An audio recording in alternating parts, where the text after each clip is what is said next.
इस समय देश में लगभग हर प्रदेश में बजट पेश किया जा रहा है। राज्य सरकारें राज्य निर्माण और जनता के लिए बजट पेश कर रही हैं। ऐसे में आज तमिलनाडु का बजट पेश किया गया है। डीएमके शासित तमिलनाडु का बजट गौर करने लायक है। मुख्यमंत्री एमके स्टालिन के नेतृत्व में तमिलनाडु सरकार के बजट में एक सच्चे समाजवाद की झलक दिखाई देती है और कुछ ऐसे सराहनीय कदम हैं जिनसे दूसरे राज्य भी सीख ले सकते हैं। इस बजट में गरीबी मिटाने, हर घर छत, शिक्षा, स्वास्थ्य, महिला बाल कल्याण, ट्रांसजेंडर को मुख्य धारा में शामिल करने पर जोर दिया गया है। ये एक ऑलराउंडर बजट माना जा रहा है जिसमें सभी वर्गों के विकास पर ध्यान दिया गया है। यह बजट एक तरह से यह दिखाता है कि सरकार का जोर अपने नागरिकों में इन्वेस्ट करने पर है। स्टालिन सरकार ने इस बार के बजट को 7 हिस्सों में बांटते हुए 7 बड़े तमिल सपने के रूप में पेश किया है। सामाजिक न्याय, हाशिए पर पड़े लोगों का विकास, तमिल युवाओं को वैश्विक स्तर पर सफल बनाने 7 लक्ष्यों में से एक है। इन सब में एक सबसे ज्यादा गौर करने वाली योजना ये भी है जिसे दिवंगत डीएमके अध्यक्ष और पूर्व मुख्यमंत्री एम करुणानिधि के नाम पर आवासीय योजना कलैगनारिन कनऊ इलम कहा गया है। इस योजना के तहत 2030 तक राज्य भर के ग्रामीण इलाकों को झोपड़ी मुक्त बनाने के लिए 8 लाख कंक्रीट के मकान बनाए जाएंगे। इसके पहले चरण में 3.5 लाख प्रति मकान के बजट में 1 लाख मकान बनाए जाएंगे। राज्य की एक बड़ी जनसंख्या को गरीबी रेखा से ऊपर उठाने पर जोर देते हुए स्टालिन सरकार ने गरीबी के विरुद्ध पर युद्ध स्तर पर काम करने का प्लान साझा किया है। इसके मुताबिक अगले 2 साल में सामाजिक कल्याण नीतियों, मूलभूत सुविधाओं, आर्थिक मदद के जरिए 5 लाख परिवारों को गरीबी रेखा से ऊपर उठाया जाएगा। आपको बता दें कि नीति आयोग ने तमिलनाडु की गरीबी के खिलाफ इन नीतियों की सराहना की है।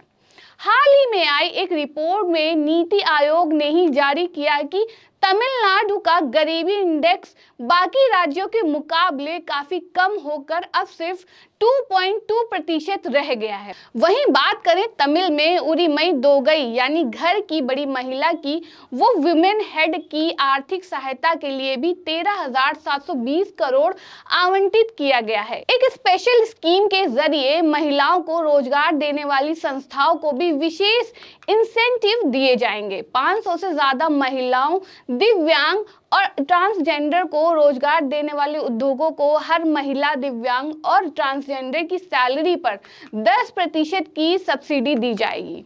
बता दें कि इस बार के बजट में ट्रांसजेंडर की हायर एजुकेशन और हॉस्टल फीस भी सरकार ही देगी। साथ ही 300 करोड़ के बजट में स्मार्ट क्लासरूम बनाए जाने का प्रावधान रखा गया है। इस फैसले के जरिए राज्य के बच्चों को वर्ल्ड क्लास शिक्षा देने का इरादा साफ जाहिर किया गया है। जिन छात्रों ने 6ठी से 12वीं तक सरकारी स्कूल में पढ़ाई की है, उनके अकाउंट में हर महीने 1,000 रुपए की आर्थिक सहायता की भी घोषणा की गई है। आपको बता दें कि एक्सीडेंट में घायल व्यक्ति के पहले 1 लाख तक का मुफ्त इलाज मिलता था, जिसे इस बार के बजट में बढ़ाकर 2 लाख रुपए तक कर दिया गया है, जिससे साफ है कि अब 2 लाख तक का मुफ्त इलाज सरकार की तरफ से करवाया जाएगा। वहीं इस इंफॉर्मेशन टेक्नोलॉजी के जमाने में कोई पीछे ना छूट पाए, इसका भी डीएमके सरकार ने खूब ख्याल रखा है और उन्होंने कोयम्बटूर, मदुरै, तिरुचिरापल्ली, सलेम और चेन्नई के 1000 लोकेशन पर मुफ्त वाईफाई सेवा देने का फैसला किया है। लगातार तमिल विरासत और इतिहास को महत्व देते हुए स्टालिन सरकार ने आर्कियोलॉजी के लिए 5 करोड़ का बजट रखा है। जानकारी के लिए बता दें कि तमिलनाडु देश का इकलौता राज्य है जहां आर्कियोलॉजी के लिए एक अच्छा खासा बजट लगातार हर साल आवंटित किया जाता है। इसी के साथ स्टालिन सरकार ने Tamil Nadu artificial intelligence mission launch करके एक नए जमाने की सरकार होने का परिचय भी दिया है। ये इस ऑलराउंडर बजट का बहुत ही खास बिंदु है। नई टेक्नोलॉजी में इन्वेस्ट करना बदलती दुनिया में तमिलनाडु के कई कदम आगे बढ़ाने वाला कदम है। गौरतलब है कि के स्टालिन के नेतृत्व वाली तमिलनाडु की डीएमके सरकार ने इस बजट के जरिए बाकी राज्यों को एक राह दिखाने का काम किया है।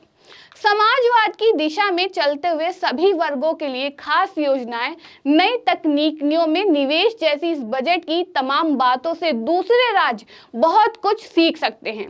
देश के विकास के लिए सबसे जरूरी यही है कि राज्य और केंद्र की सरकारें एक दूसरे के अच्छे कामों को सीख लें, जिससे देश की तरक्की हो सके। गौरतलब है कि के स्टालिन के नेतृत्व वाली तमिलनाडु की डीएमके सरकार ने इस बजट के जरिए बाकी राज्यों को एक राह दिखाने का काम किया है।